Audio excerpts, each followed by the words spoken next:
বড় ইলিশের কত বড় বড় আঁশ।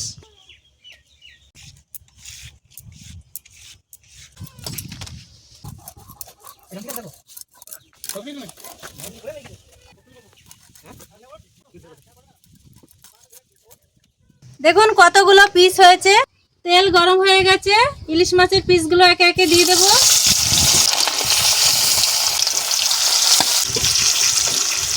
দেখুন বন্ধুরা, ইলিশ মাছের তেল কেমন বেরোচ্ছে।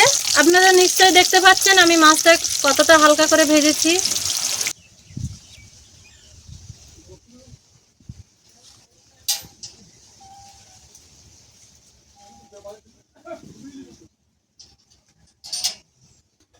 আজকে বাজার দিয়ে কি মাছ এনেছি আপনাদের একবার দেখাবো,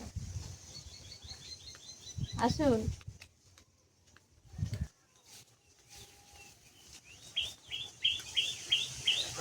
বাজার দিয়ে দেখুন কত বড় ইলিশ মাছ পেয়েছি আজকে। 1 কেজি 200 মাছ, পদ্মার ইলিশ, একদম পুরো টাটকা আর কি সুন্দর মাছ। এই যে মাঝখান দিয়ে হালকা লাল দাগ দেখতে পাচ্ছেন, এরকম দাগ থাকলে এটা পদ্মার ইলিশ, আপনারা চিনতে পারবেন এইভাবে। আর এই মাছের গা কতটা চকচক করছে, কি সুন্দর দেখতে। দেখুন কতটা বড়, দেখুন মাছটা দারুণ দেখতে। তো এই ইলিশ মাছ আমি এখন কাটবো, কেটে আলু বেগুন দিয়ে রান্না করব। তো আপনারা অনেকে অনেক রকম ভাবে দেখেছেন, প্লিজ পুরো ভিডিওটা প্রথম থেকে শেষ পর্যন্ত দেখবেন। তো আমি মাছটাকে আগে কেটে নেব। ঝুড়ি বটি আর ইলিশ মাছ নিয়ে বসে পড়েছি। কত বড় মাছ কেটে নেব এবার।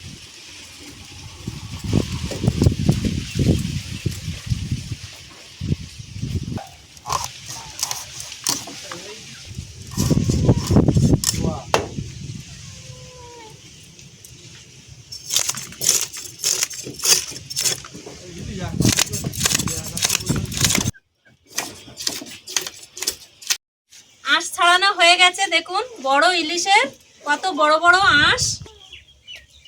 আঁশগুলো ছাড়িয়েছি, সব ছিটকে ছিটকে চলে গেছে। আর কতটা আঁশ হয়েছে এই আঁশগুলো দেখে আপনারা নিশ্চয়ই বুঝতে পারছেন কত বড় ইলিশ।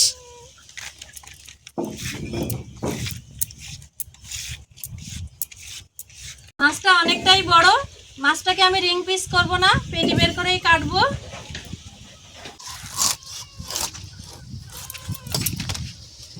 দেখুন কতটা টাটকা, পুরো রক্ত গড়িয়ে যাচ্ছে।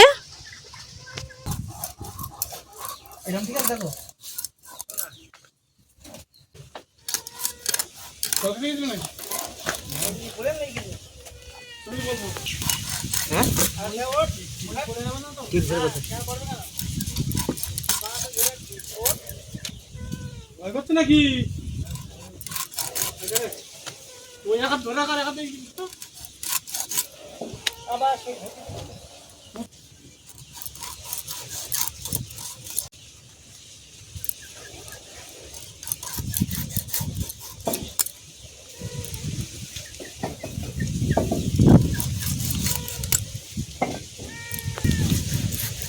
ইলিশ মাছটা এত তেল হয়েছে হাত স্লিপ করছে, ভালো করে ধরতেই পাচ্ছি না।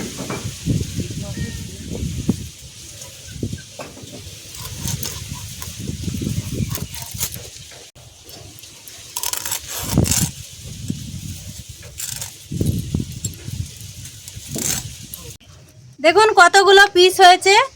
মাছগুলোকে এবারে আমি সব ঝুড়িতে তুলে নিয়ে ধুয়ে নিয়ে আসব। দেখুন কতগুলো পিস হয়েছে, পিসগুলো সব তুলে নেব ঝুড়িতে।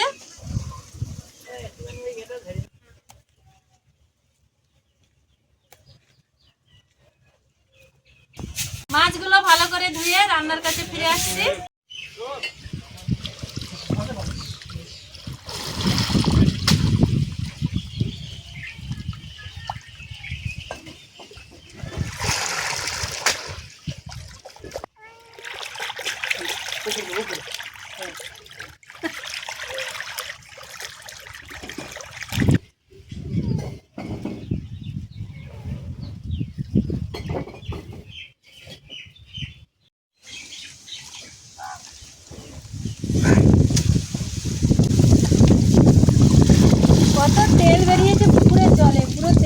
হয়ে গেছে, বড় মাছে এত তেল। মাঝারি সাইজের দুটো আলু খোসা ছাড়িয়ে কেটে নিয়েছি, জলে দিয়ে দেব। আর দুটো বেগুন নিয়েছি। এখন বেগুনের খুব দাম, এই ছোট ছোট বেগুন, তাই 150 টাকা করে কিলো। এই বেগুন দুটো কেটে নেব।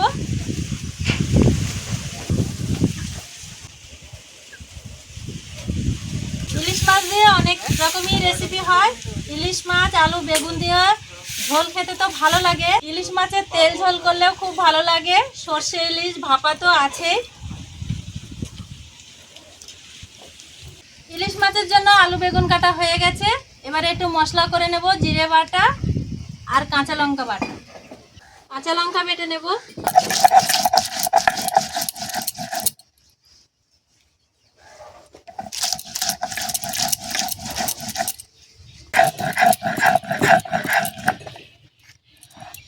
কাঁচা লঙ্কা বাটা হয়ে গেছে, তুলে নেব।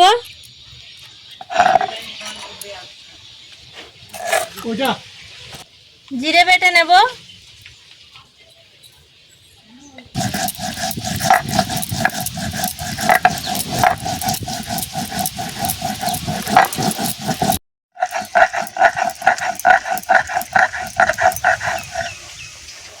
জিরে বাটা হয়ে গেছে, তুলে নেব।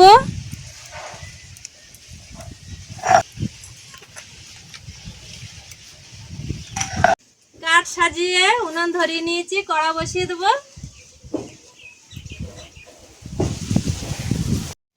মাছে লবণ হলুদ মাখিয়ে দেবো, দিয়ে দেবো লবণ আর দেবো হলুদ গুঁড়ো।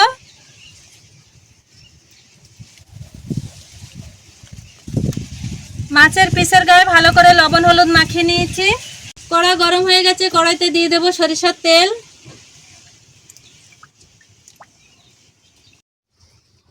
তেল গরম হয়ে গেছে, ইলিশ মাছের পিসগুলো একে একে দিয়ে দেবো।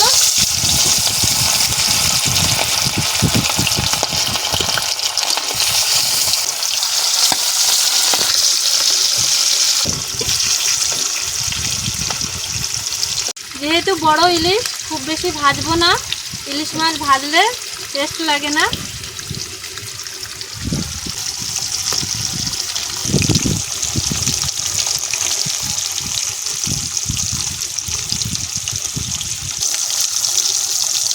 দেখুন বন্ধুরা, ইলিশ মাছের তেল কেমন বেরোচ্ছে। মাছগুলো ভাজা হয়ে গেছে, তুলে নেব।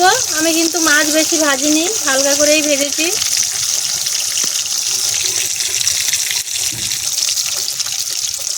আপনারা নিশ্চয়ই দেখতে পাচ্ছেন আমি মাছটা কতটা হালকা করে ভেজেছি।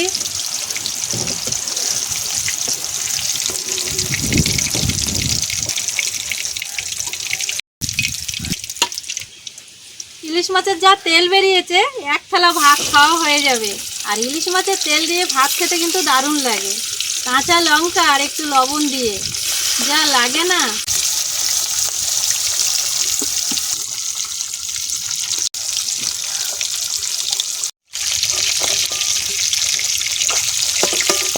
মাছগুলো সব ভাজা হয়ে গেছে, একে একে সব তুলে নেব।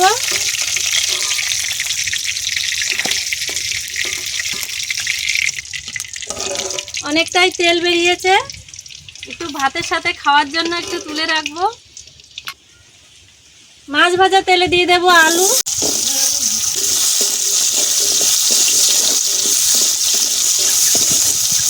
আলু হালকা করে ভেজে নিয়েছি, দিয়ে দেব বেগুন।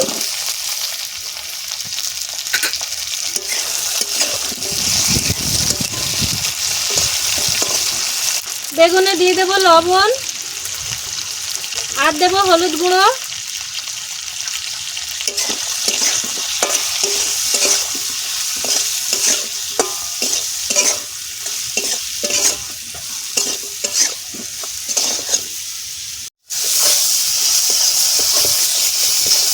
ইলিশ মাছের আলু বেগুন ভালো করে কষাই করে নিয়েছি, দিয়ে দেব জিরে বাটা আর দেব কাঁচা লঙ্কা বাটা।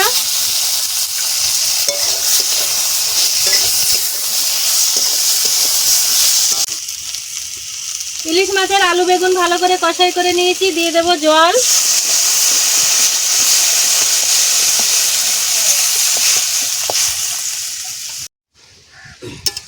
আলু বেগুন ভালো করে ফুটে গেছে ঝোল, এবারে নামিয়ে নেব।